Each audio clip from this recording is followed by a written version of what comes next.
May mga bagyo sa buhay na hindi natin inaasahan. Mga unos na susubok sa ating lakas, pananampalataya at pag-asa.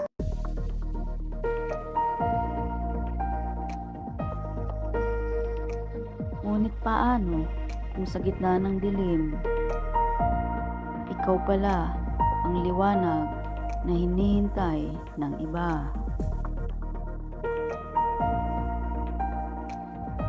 Ito ang kwento ng isang batang natutong maging ilaw kahit sa likod ng makakapal na ulap. Sa isang maliit na baryo na napapalibutan ng malalawak na palayan, nakatira ang 12 taong gulang na si Mira.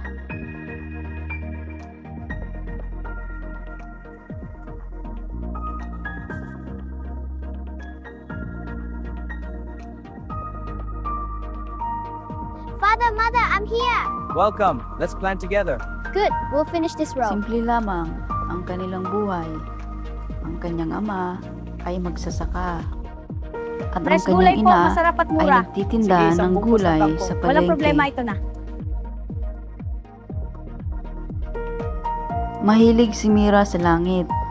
Kapag may libreng sandali, uupo siya sa pilapil at tititigan ang mga ulap.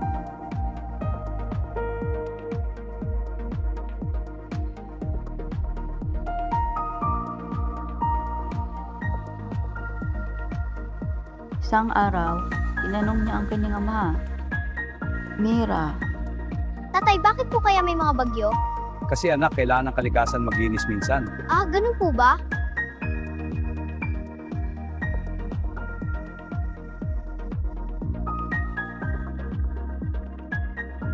ngumiti ang kanyang ama. Ama, Anak, hindi natin makikita ang ganda ng liwanag kung walang dilim. tahimik na pinag-iisipan niyon ni Mira.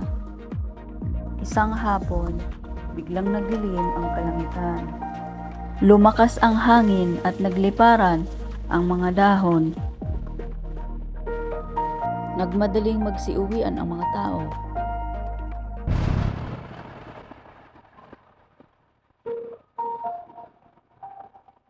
Parating ang malakas na bagyo, sigaw ng isang matanda. Parating ng malas na bagyo!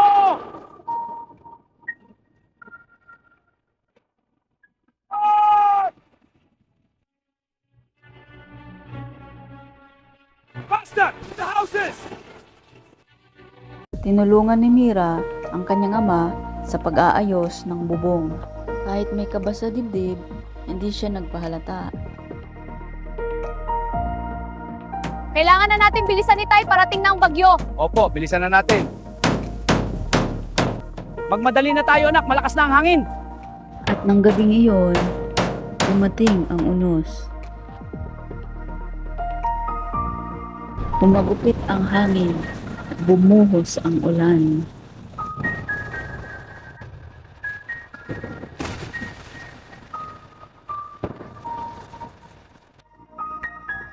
Ang palayang luntian, tila nilamon ng bagyo.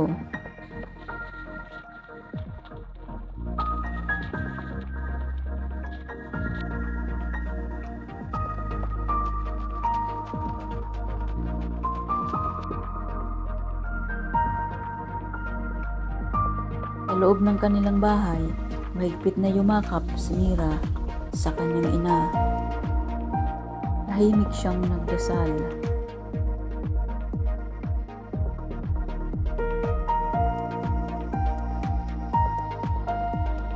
The rice field is gone, washed away by the storm. I know, my child, we will rebuild together. Kinabukasan, masakit ang kanilang nasilayan. Wasak ang mga pananim, maraming bubong ang tinangay ng hangin. We have to keep going. Everything is gone.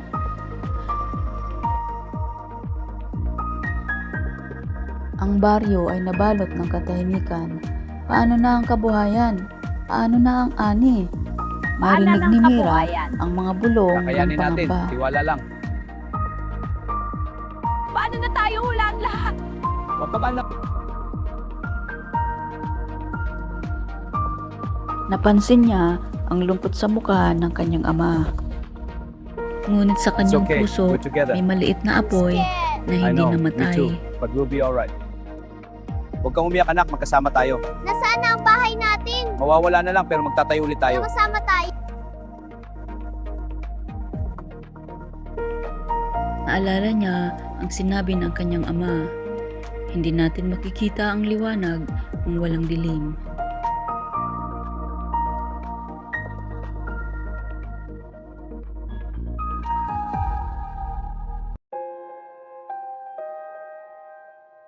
Kinabukasan, maaga siyang nagising. Tinulungan niya ang kanyang ina sa pag-aayos ng mga natirang gulay. Pagkatapos, tumulong siya sa kapitbahay maglinis ng putik. Bata ka pa, Mira, wika ng isang matanda. Bata ka pa, Ngunit Mira. ngumiti siya at Kung magtutulungan nagsabing, po tayo, mas mabilis tayo makakabangon. Tama ka, anak.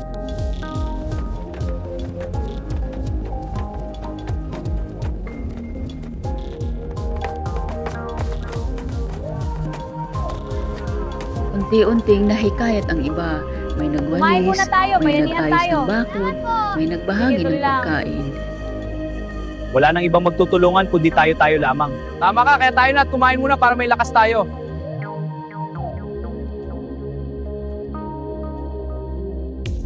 Hindi man malakas si Mira, hindi man siya mayaman. Ngunit dala niya ang isang bagay na mas mahalaga, ang pag-asa. At minsan, sapat na iyon upang sindihan ang buong Huwag tayo mawala komunidad. ng pag-asa. Habang may buhay, may pag-asa. Magdasal po tayo. Salamat. Magdadasal tayo. Lumipas ang ilang linggo, muling sumibol ang mga pananim.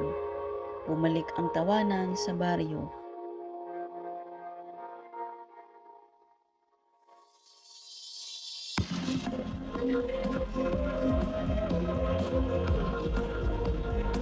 Isang hapon, habang pinagmamasdan ang papalubog na araw, tumabi ang kanyang ama. Anak, ang bagyo ay dumarating at lumilipas. Pero ang pusong handang tumulong, iyon ang tunay na liwanag. Napatingin si Mira sa langit. Sa likod ng makakapal na ulap, may gintong sinag na sumisilip. At doon niya naunawaan. Hindi niya kailangang hintayin I surrender araw all to you, upang God. magdala I have ng faith liwanag. and I trust in you, Maaari Lord. siyang maging ilaw Amen. kahit sa gitna ng bagyo. Hindi natin kontrolado ang mga pagsubok na dumarating sa ating buhay.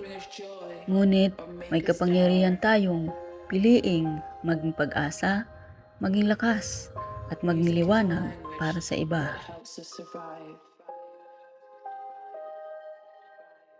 Kung ikaw ay naging inspirasyon ang kwentong ito, i-like ang video at ibahagi ito sa taong nangangailangan ng pag-asa ngayon. Mag-subscribe para sa mas marami pang kwentong magbibigay inspirasyon at lakas ng loob.